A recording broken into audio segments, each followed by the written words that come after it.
1918, the Great War ends. Europe is broken in ways the world had never seen before. Cities shattered, empires collapsed, millions of young men gone forever. People called it the war to end all wars. But the truth is, the war didn't end in 1918. It only paused. Because the peace that followed was a disaster. Germany was forced to sign the Treaty of Versailles. They lost land, they lost colonies, they lost money. They were forced to pay massive reparations. And worst of all, they were blamed entirely for the war. The German people didn't just lose a war. They lost pride. They lost identity. They lost hope. The whole world entered the 1920s with cheap slogans, never again, peace forever. But deep inside, resentment was boiling. Britain and France wanted security.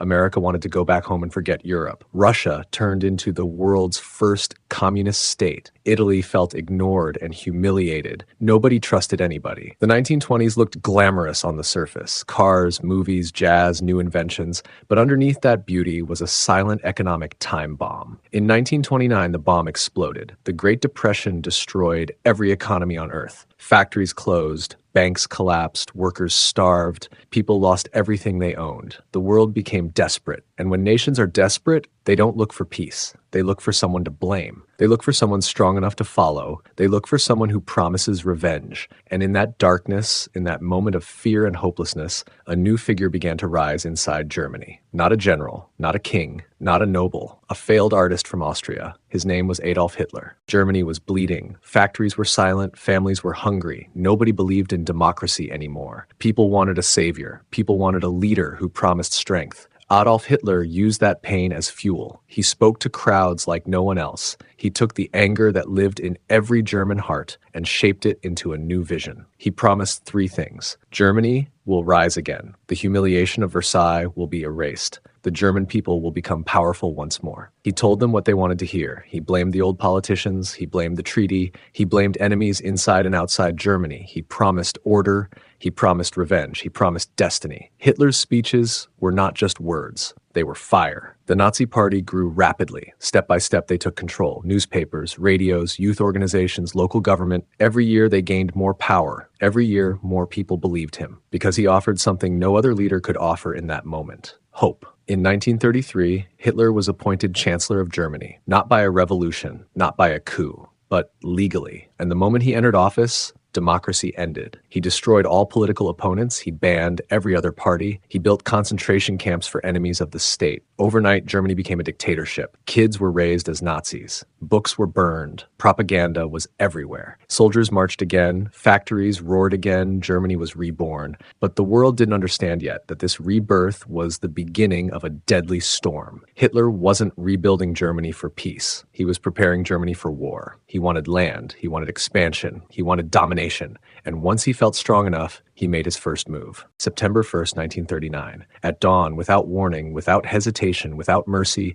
Germany invades Poland. Tanks roll across the borders. Aircraft dive from the sky. Columns of soldiers move like a steel wave. This was blitzkrieg, lightning war, fast, brutal, unstoppable. And the world realizes instantly, Hitler is not bluffing. Hitler is not negotiating. Hitler is not finished. 2 days later, Britain and France declare war on Germany. But it's too late for Poland. In less than a month, Poland is crushed, and something even darker happens. The Soviet Union invades Poland from the east. Europe is shocked. The Allies cannot understand how two enemies, Hitler and Stalin, are working together. But Hitler planned it that way. He made a secret deal with Stalin. Divide Poland. Avoid fighting each other, for now. Meanwhile, the German war machine grows stronger. Germany strikes again. Denmark falls in 6 hours. Norway falls in 2 months. Belgium, the Netherlands, Luxembourg, all collapse. Then the unthinkable. Hitler turns to France. France, once one of the strongest powers in Europe, falls in 6 weeks. Paris is in German hands. Nazi flags hang from French buildings. The British army escapes at Dunkirk by pure miracle. Europe is now under Hitler's boot. Only one major nation still stands free in Europe: the United Kingdom. Hitler believes Britain will surrender. He is wrong. So he turns his air force toward London. Night after night, bombs rain from the sky. Entire neighborhoods burn. Homes vanish. Families die. But Britain does not surrender. They survive. They endure. They fight back. Hitler becomes impatient. He wants more. He wants everything. So he makes the most fatal decision of his entire life. He turns against his temporary friend. He declares war on the Soviet Union. Operation Barbarossa begins. millions of German soldiers move east, the largest land invasion in human history. And from that moment, World War II becomes a global fire. This is the beginning of the greatest and most destructive war mankind had ever seen. The war is no longer a European conflict. It becomes a planetary firestorm. In the east, millions of German soldiers are pushing deep into Soviet territory. Cities fall one after another. Smolensk, Kiev, Odessa. The German army believes victory is close. In the west, London still stands, burning, but still standing.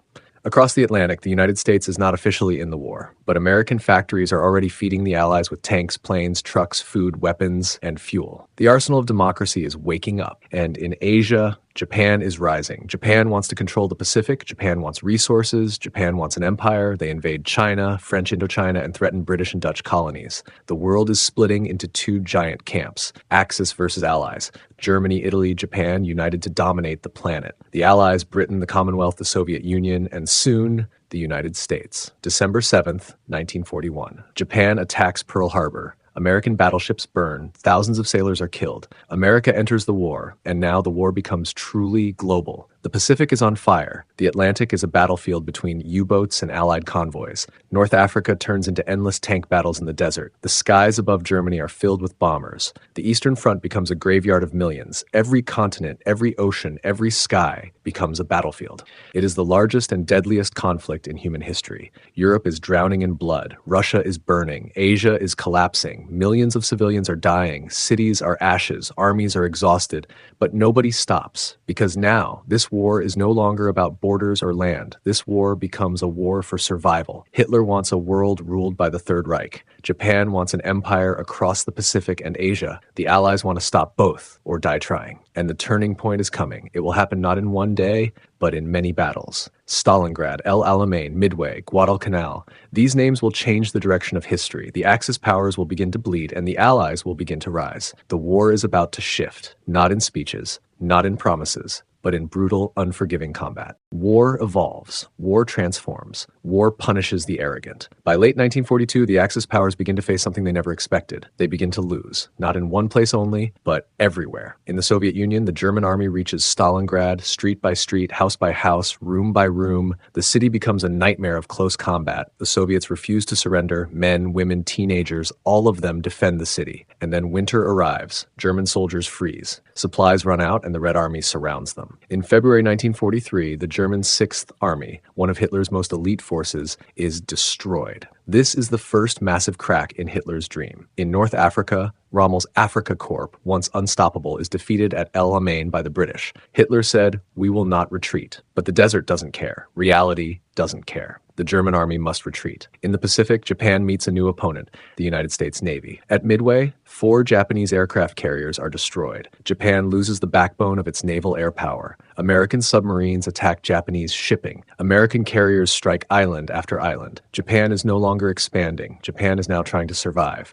And in the skies over Germany, thousands of Allied bombers appear. Factories burn. Railways are destroyed. The heart of the German war machine is being slowly ripped apart. Hitler is forced to fight a war on 3 fronts at the same time. The Soviets in the east, the British and Americans in the air and sea, the Allied armies pushing from North Africa. Hitler believed the world would collapse before Germany, but Germany is now collapsing first. And the question begins to appear in the minds of millions. Not, will Hitler win, but when will Hitler fall? Because the next stage of the war will bring the fight directly to the European mainland. And the Allies are preparing a mission that will decide the fate of the entire world order. 1944, the Allies are ready to open the final road into Nazi Germany. Britain becomes a giant military base. The United States ships millions of men, tanks, trucks, fuel, weapons, aircraft across the Atlantic. Every farm, every city, every port in England fills with soldiers. The world is preparing for one day, a single day that will mark the beginning of the end. D-Day. The Allies know that if they don't succeed, the war might last another 5 years. Hitler knows if he loses France, he loses the war. Germany builds a massive coastal defense, mines, barbed wire, machine guns, bunkers,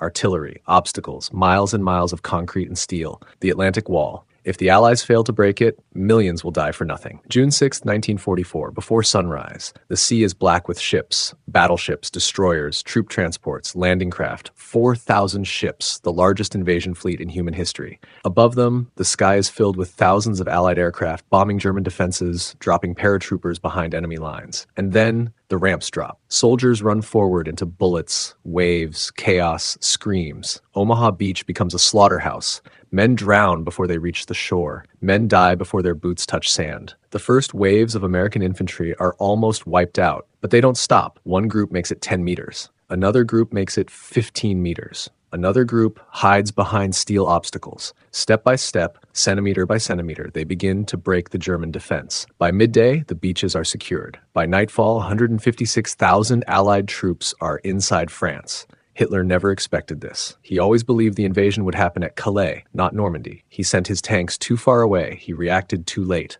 D-Day doesn't just liberate a beach. D-Day opens the gate to Europe. The Allies now have a direct path to Berlin. Hitler's Third Reich, the empire he promised would last 1,000 years, is now on a countdown, because what comes next is the collapse. The Allied armies pour into Europe like a flood. From the west, the Americans, the British, the Canadians, the French resistance rises. From the east, the Soviet Red Army pushes like an unstoppable storm. Hitler is trapped between two iron jaws, closing slowly, painfully, relentlessly. His empire is burning, his generals warn him, his allies crumble, Italy falls. Mussolini is executed, Berlin is now alone. Inside Germany, cities become rubble. Hamburg burned in firestorms, Dresden turned into an inferno, Cologne flattened by bombs. German civilians now understand the true horror Hitler has brought to them. The dream of the 1,000-year Reich has lasted only 12 years. Hitler refuses to surrender. He refuses to negotiate.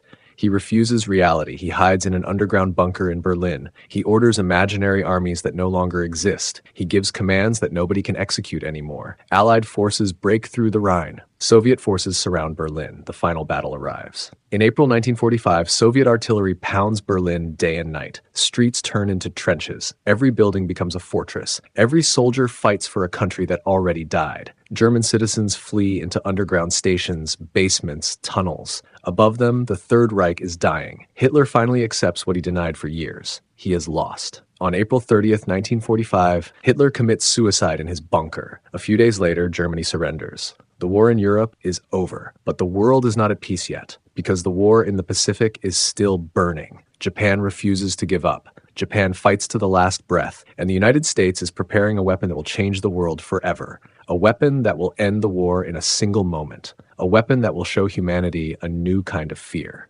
Germany is defeated. Europe is free again. But on the other side of the world, in the Pacific, the war rages on. Japan refuses surrender. Japan fights island by island. They do not retreat. They do not give up. They choose death before defeat. American forces push across the Pacific. Guadalcanal, Tarawa, Saipan, Iwo Jima, Okinawa. Each island is a nightmare. The Japanese defend every rock, every cave, every hill. Fanatical charges, kamikaze pilots slamming planes into ships, suicide attacks with explosives. Thousands die every day. The American commanders fear one thing. If Japan fights like this over small islands, what will happen when America invades Japan itself? They estimate 1 million casualties, maybe more. Meanwhile, the United States has been working in secret since 1939, a secret so enormous most people inside the government don't even know. The Manhattan Project. Scientists across America and Europe unite to build a weapon unlike anything in history, a bomb that doesn't just explode with fire, but explodes with the power of the atom, a single blast stronger than all the explosions of an entire bombing raid. In July 1945, the first atomic bomb is successfully tested in the New Mexico desert. The world enters a new age, the atomic age. August 6, 1945. Hiroshima. A single bomb falls. In seconds, the city becomes dust. August 9, 1945. Nagasaki. Another bomb. The Japanese government finally understands. There is no defense against this. There is no army that can fight this. There is no future if this war continues. Japan surrenders. World War II is over. The bloodiest conflict in human history ends with 2 flashes of light. But victory brings a new question. After so much death, after so much destruction, how does the world rebuild itself? How do nations trust again? How do humans start over? This leads us to the final chapters of the story. The war is over, but the world is not the same world that existed in 1939. Cities are destroyed, families are broken, millions are dead, millions more are homeless, starving, lost. Europe is in ruins. Entire nations are nothing but empty buildings and rubble. Japan is shattered beyond recognition. The war didn't only destroy armies, it destroyed the idea of normal life. And now, the world faces a new challenge. How do we rebuild civilization? The United States launches a massive program to rebuild Europe, the Marshall Plan. Billions of dollars are sent to help countries rise again. Factories are rebuilt, roads and bridges are reconstructed, schools reopen, homes are built from the ground up. Slowly, brick by brick, the world heals.